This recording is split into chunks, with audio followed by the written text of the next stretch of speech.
Hello everybody and welcome to this video which aims to unpack a typical GCSE source comparison question.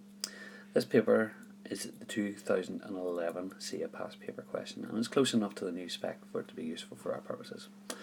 The first thing you have to do is you've got to look very carefully at how the question has been worded. In this case you'll notice it says, how far does source B support source A? How far is a rather interesting wording. It means you must do something. You have got to decide whether the source completely agrees, partially agrees, or completely disagrees with whatever the focus of the question is. In this case, the focus of the question is about reasons for opposition to the USSR in Hungary in 1956. Now, source comparison sounds harder than it really is. What we're looking for you to do is to identify similarities and differences between the sources. So, for example, have a look at the picture of the goldfish.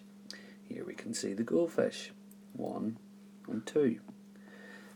They're different, but they're still goldfish. One is a large goldfish, one is a small goldfish. Have a look again. You can also say, we've got a bowl of water. One is a large bowl of water, the other one is a small bowl of water, but they're still bowls of water. You're looking for both similarities and differences, and that's the important point. You cannot completely answer this question unless you identify points of agreement between the sources and points of disagreement. Here we have source A and source B, the two sources in question. Now, remember, the focus of this question is similarity. We are looking to see whether or not there are any similarities or any differences between them. Therefore, you do not need to consider reliability. So I'm going to score out this little section. We don't care who wrote it, and we don't particularly care when it was published. We don't need to know about that. What we are looking for is things that appear in both sources and things that appear in one or the other. Remember, for CA, you can point out that an item appears in one source, but it doesn't appear in the other source, and they will credit that in their answers. Take 2 to 3 minutes and read over these sources before you move on.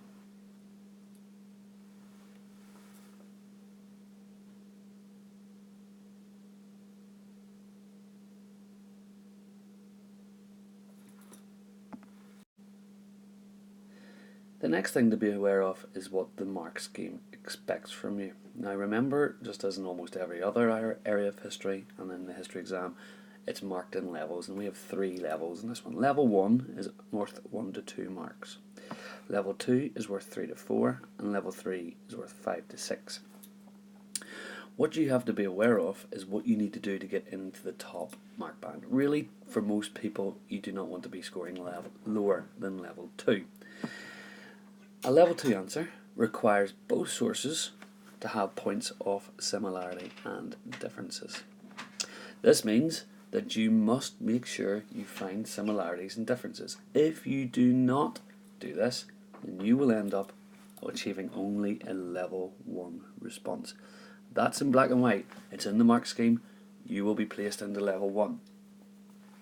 To achieve a level 3, we're looking for a slightly different thing. In that case, you're not only looking for similarity and difference, but we're looking for a reasoned judgment. Now this differs to level 2, because level 2 will just say, here's your judgment. It's just a simple judgment about whether or not they completely agree, partially agree, or disagree. So therefore, it's explaining your answer is the key. And that's what you've got to remember. If you explain your points properly, then really there's absolutely no reason for you not to get into the top mark band. That's the key. So here we have the sources one last time, and what we're going to look for here is what you can actually have used in your answer. Here we're going to start off by looking at the similarities between the sources, and there are 3 points of similarity. Firstly, both sources agree that living standards were low and that this had led to discontent.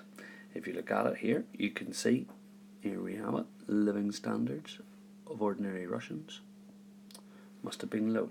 And again, very first line of source B, living standards are low. Another point of agreement was that both mentioned the fact that there was shortages of food. If you look here, where they could not afford to buy shoes or good food. In this source, and then down below here, everyone knows that the state is sending the food that we grow and the goods that we produce to the Russians. Thirdly, both agree that the people living in Eastern Europe have been treated badly by Stalin. Stalin treated the people with cruelty, and if we look in here, anyone who criticises the USSR can expect a visit from the AVH. Now, there are also some differences, 4 ones in particular. Firstly, Khrushchev explains in source A that he hopes to improve relations with Eastern Europe by raising living standards and ending the cruelty and brutality with which Stalin treated the satellite states. Now, if we look here, you can see that appears in about here. This was something we could improve of the people living in Eastern Europe. Source B doesn't mention that. Source B mentions the AVH. Not mentioned in source A at all. Source B mentions that they weren't allowed to teach their own history. Not mentioned in source A. Source B mentions that they wished to break away. Down here. Whereas source A is all about wanting to keep control. You can see that in the final lines there. So therefore, in that answer, there's possibly 7 different points, and we would have maybe expected you to find 2 similarities and 2 differences. Have fun. So to recap, the most important points to remember about answering this question are, firstly, the how far part of the question requires you to do something. You must look for either complete agreement, partial agreement, or no agreement. The second thing you have to remember is that you must find similarities and you must find differences. In my experience as a teacher, just bear in mind that it is a very, very rare exam paper where a source comparison question does not have similarities and differences. Okay, good luck.